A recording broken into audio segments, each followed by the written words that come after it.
All righty. So Tennessee's just having woes all over the place. Loving it. And Pruitt, man, he couldn't even cheat properly. Oh man. It's like, oh man, like 2-7, like 2-8. Oh man, you suck. And then you want to sue the NCAA. You want to get 100 million out of them? Really? You think you're that big? Okay. Nope. I mean, nothing came of the West Virginia NCAA tournament thing.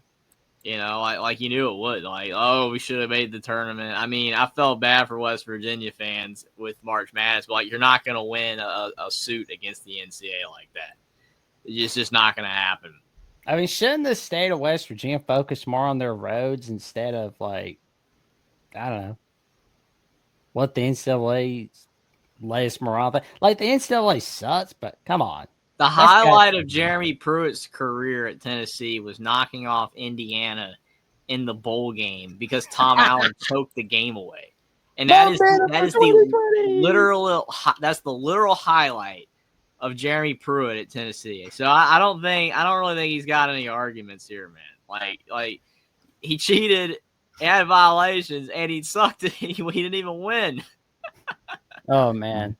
I'm glad that Phil Fat Farmer is out. Like that's saying, like, get away from all of college football. You do not like Fulmer, man.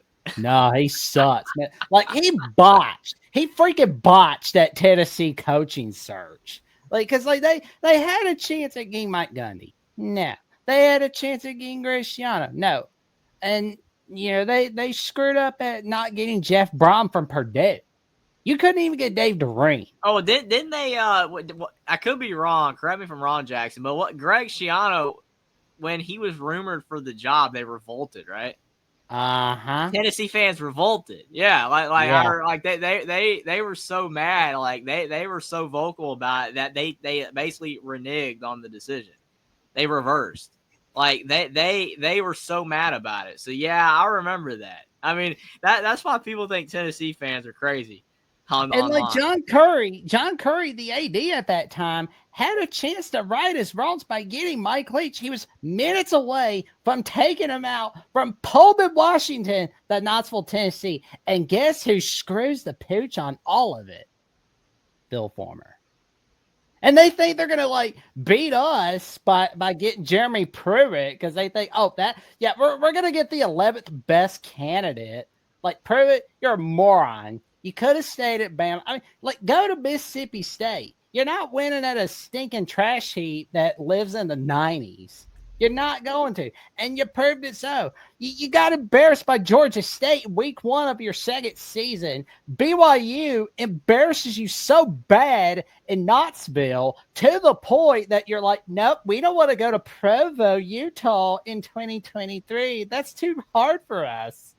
Like, whatever. All right, I can tell Jackson was waiting for this rant. He was waiting. You could tell. He wanted to lead off on this segment. Oh man, I don't blame you, man. Again, it's easy to dunk on Pruitt. It's easy. Yeah. Oh man. Well, I mean, he'll be like a gym teacher at a middle school, like Kenny Powers on Eastbound and Down. Just be like, oh, well, you're with the most famous person ever. All right, I got time for one more. Timmy Kid. My dad said you ruined college football. Dang, Jack, I'd forgotten about that show. Well, you won't hear anybody forget about references around here. But Coach, you and I talked a little bit. That's pretty good. Oh, thank you, man. You got it. You and I talked a little bit about Pruitt and his massive screw ups. What's your take on all this? Well, yeah. I think in the end, I don't know. I think in the end, it's going whatever comes out, through the system, as far as what is exposed and what is released to the rest of us. It's just right now. It's just it is what it is. It's not, it doesn't look good, but I mean, we don't know. Time will tell what's going to happen when everything comes out and all the people all the people involved and that kind of stuff. We'll find out once all of that is released, which it will be. But I hate it because I hate it most because his father was a good man. His father was a high school coach up there in Plainview, right outside of Fort Payne, and wound up being the head coach at Fort Payne. It's a good family. And you want it. And he was sitting he was really at. I thought he went too early. He was right there with Saban. He was learning, and then he jumped. I think he jumped too soon and wasn't really in. I don't think he had enough, that little, gut instinct. And he was in over his head. I'm say again. He was in over his head. Yeah. I think he bolted too soon, was not ready, the money, that kind of stuff, because I just know the family, his dad, that kind of stuff. So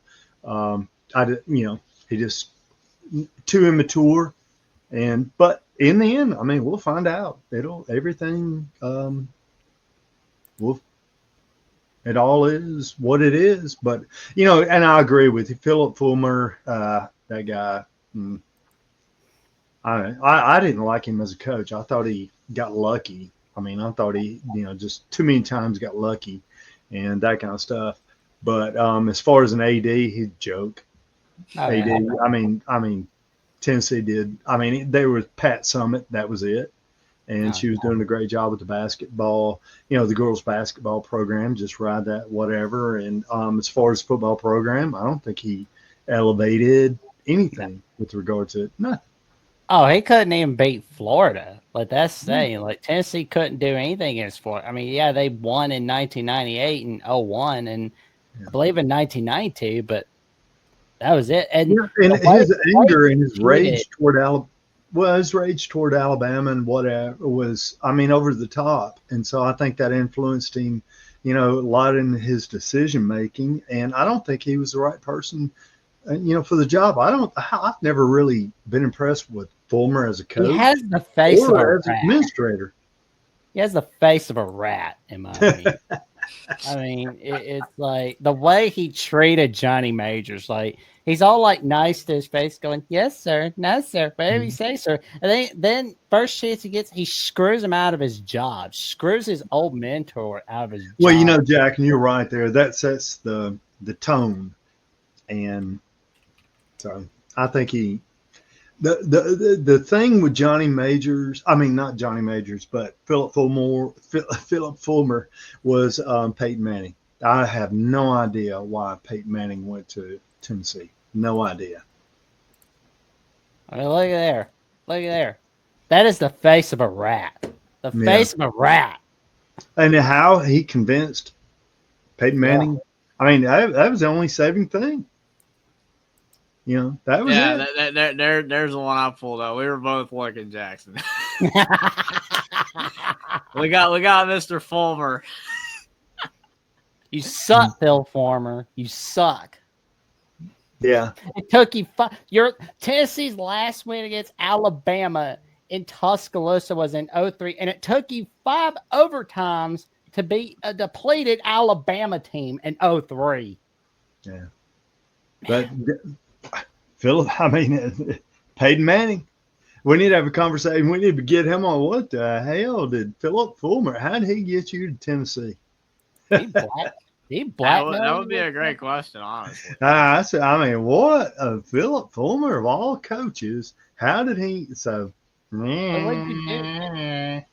what'd you do? Break curfew at something, and he blackmailed you with it? Jesus. I don't know. Oh man. Man, Jackson is on a Tennessee rant. My lord. I don't blame you. It's ugly. Ugly Tennessee. I love it. You know what they say the ugliest color is? Orange. Yeah. It's not every week I get a chance to have a full-on venting session about what a terrible human being Phil Fulmer is, and Jeremy Pruitt being a moron. So it's like this week's all about Heupel. We've talked before about how's your thoughts on Heupel? Well, he's more likable. He's more likable than Phil Fulmer. I'll give him that because like Heupel got that Riz. He's got that Bobby Hill Riz. He kind of looks like Bobby Hill. So, I mean, that's why I like him. Like, well, I'm gonna tell you, that is a low key Riz, isn't it? Yeah, Well, I'm gonna tell you this. I'll tell you this. The ugliest color is orange. All right. So, and to prove it, I always ask, people. All right. So, tell me how many orange pieces of clothing you have in your closet. Jeffrey, how many? I got 0. one. Maybe one. When you go into a store, when you go into a department store, how many orange shirts do you see? The button down, the little polos or whatever. How many orange ones? 0. The ugliest color. Oh, I mean, it's only slightly better than pink if you're a guy wearing it. It's only slightly. Well, pink. Pink used to be the male color. Well, I mean, Pink Panther makes it look cool. What happened with pink was, all right, so Elvis Presley had a pink Cadillac. Pink was the male color. And then in the late 1960s, the women went on the women's, I'm a woman, hear me roar, and that kind of stuff. So what they started doing was wearing, pink, to whatever. And so now everything switched and male color is blue and the female color is pink. But way back, it was the male color was pink. That's unreal. Crazy world.